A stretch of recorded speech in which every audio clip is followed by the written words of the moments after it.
This video is sponsored by the AV Summit, an online convention for the AV enthusiasts, happening October 25th to 29th. Big changes are coming. Go to theavsummit.com for more info.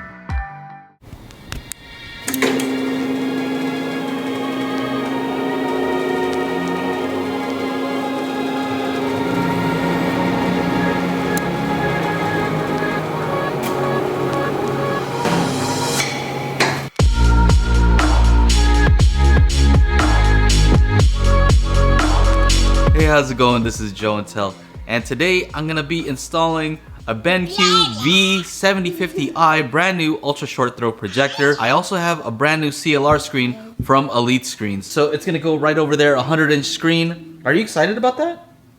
Yeah? What do you want to watch on there? Ben and Holly.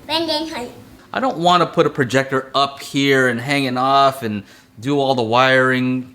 You know, it's just not what I want to do here. I have a dedicated theater for that. I wanted the screen to roll up because I didn't want it to be here visible all the time. It's a family room. It's where we have fun. And yeah, as you can see here. For full disclosure, BenQ did send this out free for me to review. I am allowed to say whatever I want. All my opinions are my own, and they did not review this video prior to release. I'll be doing an unboxing as well as more in-depth look at the picture quality, comparing it to the VAVA and the original source file. Now, if you don't have time to watch the rest of the video and you just want the summary, basically, this is the closest thing that I have seen to a TV. OLEDs, yes, OLEDs have better blacks and other TVs get much brighter, but if you were to compare just an ordinary TV to this, I would pick this every time.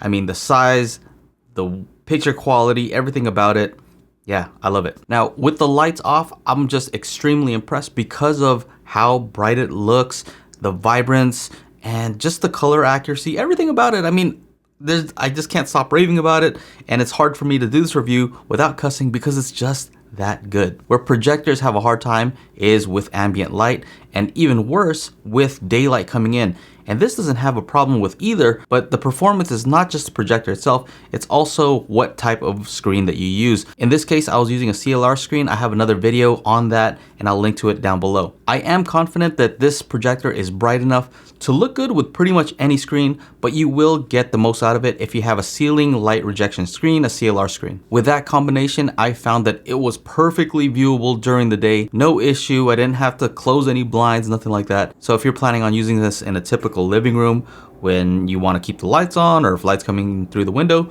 I don't think you're gonna have any issue with that. The previous Ultra Short Throw I reviewed was from VAVA, but that was a few years ago, so a lot has advanced since then. Where I saw the most difference was in the optical quality. The corner sharpness was as good as the center sharpness, which was an issue on the VAVA. Also, with regards to color accuracy and color volume, the BenQ has always been good with accuracy, and in this case, I think that's where you'd see another advantage over the VAVA. So I do have a dedicated light controlled theater with a 120-inch screen, and there I have a lamp-based BenQ projector, the TK850, and I find that sometimes going from this V7050i to that system, I'm almost like, man, I wish this wasn't a little bit brighter. It's crazy. This thing is spoiling me. So with the current price of $3,499, plus having to get a screen, probably a CLR screen, it's not cheap. It's not a cheap solution.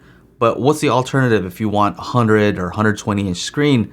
You're probably gonna be paying maybe 10 times more for a TV of that size. So there are definitely advantages for using an ultra short throw projector. The fact that you don't have to mount it, the fact that it's just right there. It's much brighter because there's less of a distance that the light has to travel. This uses a laser source instead of a bulb, so you get 20,000 hours instead of maybe 3,000 hours with the typical bulb, which you'd have to replace. I've noticed that this is faster to turn on, it runs cooler, it also runs quieter than a typical lamp-based projector. I'm just very excited to see where ultra short throw projectors go. The price keeps going down, the tech keeps getting better. I just hope that more people who would want this type of experience knew about it so they could have it. They do have decent speakers, but if you want to add a soundbar or use it with a typical system, it does have HDMI ARC. A few of the cons is that it does come with this Android TV stick, which is just, it's okay, it works, but the difference between this and let's say a Google Chromecast with Android TV is that that can control your soundbar and it's more compatible with different things, whereas this, it only provides apps to be able to watch different sources. Also, it doesn't have Netflix built in because it doesn't have the proper certification for that. They do have a way to get Netflix on there, but it is not optimal. Like with most projectors, HDR works, but it's not great. It's better if you have a very bright TV or an OLED. This comes with 2 remotes. The backlit remote is very nice, except that it's not motion sensing, which means that you have to press a button in order for the light to turn on. Last, I wish that this would have had a 12-volt trigger. It's just handy if you're using this with motorized screens. This does have an RS-232 port, but my screen doesn't have that connection. And for size comparison, I have that old VAVA Ultra Short Throw that I reviewed a while back. It's 4K. They claim that it has some awesome colors on here, which I don't doubt. I have BenQ projectors all around. I'm a big fan of BenQ, so I'm gonna just lay that out there. I have their HT2050, which is the first projector I got from them. I think it's an awesome deal, and it's in my kids' room right now. HT3550, and I have a BenQ TK850, which I use in the dedicated theater, and I think it looks awesome, great value. And so I'm expecting the same thing from this particular model. There are other projectors in this price range, but I think what they're aiming for is providing the best possible picture quality, specs, all that for the money. And let's see if it lives up to the promise. I'm very excited. Ooh, power cable. What's in the box? Android TV. It's not built into the actual thing itself, but that kind of leads me to my first question, which is, why wouldn't I just use my Chromecast with Google TV or my Nvidia Shield? Yeah, it comes with it, so that's cool. White remote. Now this one has the Google Assistant function, which is good. That's one thing I look for. You know, power, volume, all good things that you want to see. And it looks like they have a partnership with Prime Video because that's a dedicated button there. It comes with the AAA batteries, which I'm always happy about, and a bigger remote. What is this remote here? Oh, this is a nice feeling remote. Different from the other BenQ projectors that I've reviewed, all of those have the exact same white remote with the clear buttons. The projector. All right, so as far as weight right now, it feels a little bit, I would say, maybe a little bit lighter than the VAVA. You guys are seeing it before me, but how's it look? Yeah? It looks sexy. It does look like a laser printer, yes. Inkjet. So this is actually motorized. This moves backwards and forwards, which is handy because it does get pretty dusty. You know, anywhere where you have just a flat surface, it's gonna collect dust, and that's where the lens is, so it's nice that this is covered here. Ooh. Static.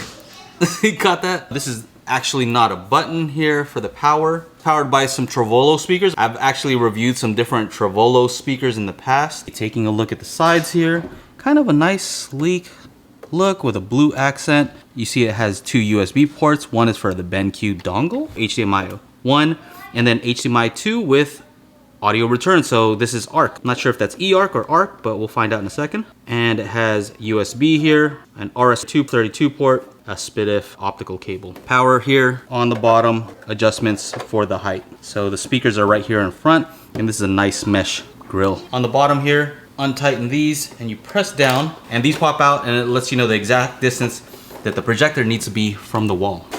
So if you want an 80-inch screen, this is the distance, 90, 100. So at 100 inches, that's about 8.7 inches away according to their website. BenQ actually recommends using a CLR screen, and on their website, they actually link to a screen from Elite Screens. The tricky thing about ultra short throw projectors that's important to talk about is, yes, it does save you the hassle of having to mount a ceiling projector, but one of the things that you also have to consider is a ceiling projector, you kind of move around based on where the projector screen is. So you just kind of like set the screen and then you move the projector around. Whereas with a setup like this, you need to make sure that you have a stand that is the proper height, that is the proper depth, that you have enough room in your living room to pull the stand out enough so that it gets a proper viewing angle.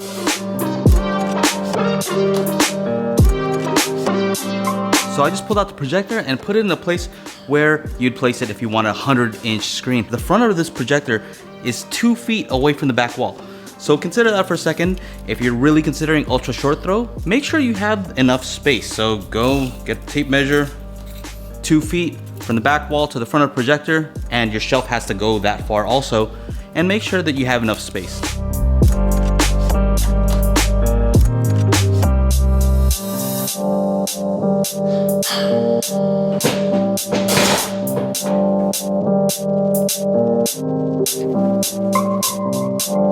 about to turn on the BenQ for the first time. I have this bright light here, so we'll have to wait and see how this works. That was pretty straightforward. I mean, for the most part, I got everything lined up. Now, it's not perfect, but they do have those feet on the bottom that'll allow me to adjust it and kind of really fine tune it. And I'll do that in a little bit, but I'm very excited to see how this is gonna look right now.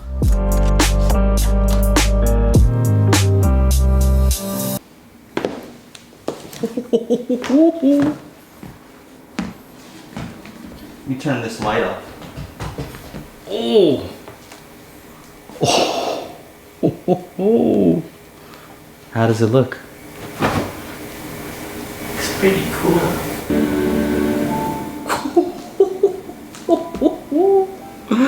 BenQ. BenQ. Whoa! So this is a normal light. Yes. So this is a whoa! Oh my goodness. All right, hold up a second. Right here, we're just surprised how bright it was with the 4 overhead lights. We want to leave Oh, it this so looks they don't have to go through another round. Pursuit. Here we're just amazed by how weird the sport of Pursuit was. So right now I have this 18% gray card, and the point is to white balance for each of these projectors. Right now I have the VAVA up first. I'm gonna go ahead and turn off the lights and then set the white balance. Here I have this calibrated. I'm playing back a video that I've made because I have the source video, so I know how it's supposed to look. You might notice some rainbow artifacts, but that's only on the video. I don't actually see that with my eyes. So let's take a look. What I want you to notice here is there is a difference in color temperature. There's a difference in sharpness, with the original and the BenQ being sharper and the original file being the brightest of the 3.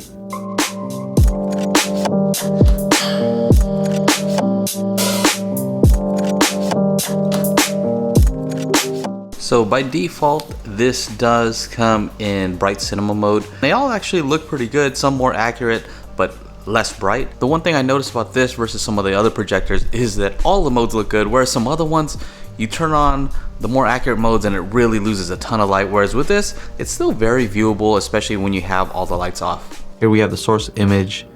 Bright cinema, which is the default, looks like a pretty close match. Bright looks good. Filmmaker mode looks kind of dark. This one looks a little red. User looks very similar to bright cinema. Here you can take a look at the various modes side by side. I think bright cinema is a good balance between bright and accurate. For now, let's keep it in bright cinema and see how it goes. This is a bit of an unfair comparison considering the VAVA is a few years old, but it's the only other ultra short throw that I have. I'll compare what I see here on the screen versus what I actually saw with my eyes and what I'm kind of used to seeing. So already you can see that there is a slight advantage to the BenQ when it comes to brightness. Now here the VAVA looks a little bit like it has better black levels, but that's also because it's darker. In reality, the black levels on both of these are about the same and pretty impressive, not quite, well, not really like my OLED, to be honest. The bigger size has made up for the deficiencies in black levels. But I like these shots, they look really impressive. A little bit more detail on the BenQ. You'll see in some of the other pictures. Now here you'll see kind of like a screen door, kind of like a moire effect here on the BenQ. And that's because of the way my camera was focusing. Both of them look pretty good here. So even here, that old VAVA projector still looks pretty good. So again, some of that moire effect that you're seeing on the BenQ, you don't really see that in person. But the reds are brighter on the BenQ. Skin tones are very different, huh? And that artifact that you see on the lower right that you might see there is not actually there. That's from my camera kind of glitching out.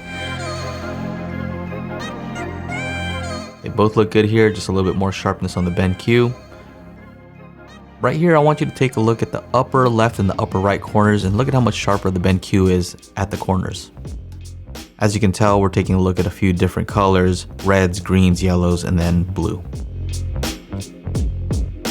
Again, a little bit more sharpness on the BenQ. Overall, I find the colors and the picture quality on the BenQ very pleasing. Now in the blues, you're gonna notice that the BenQ does have the brightness advantage while still retaining good black levels. And there you have it.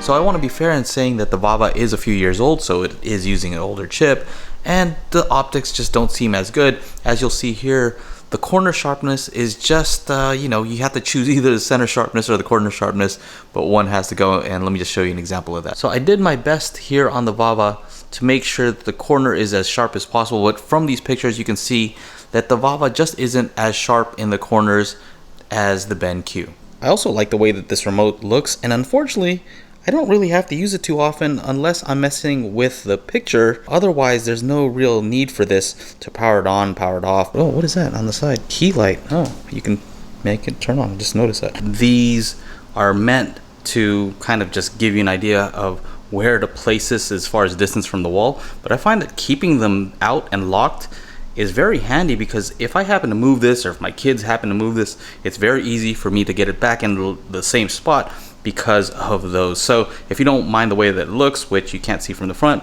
well, it helps out. Here it is from the front, and yeah, you can see it when you look from the side, but it's not a big deal to me. So check this out. This is one thing that I think is really awesome, is I can turn on my Nvidia Shield, it'll turn on the NAD, it'll open the projector, and the projector screen will come down.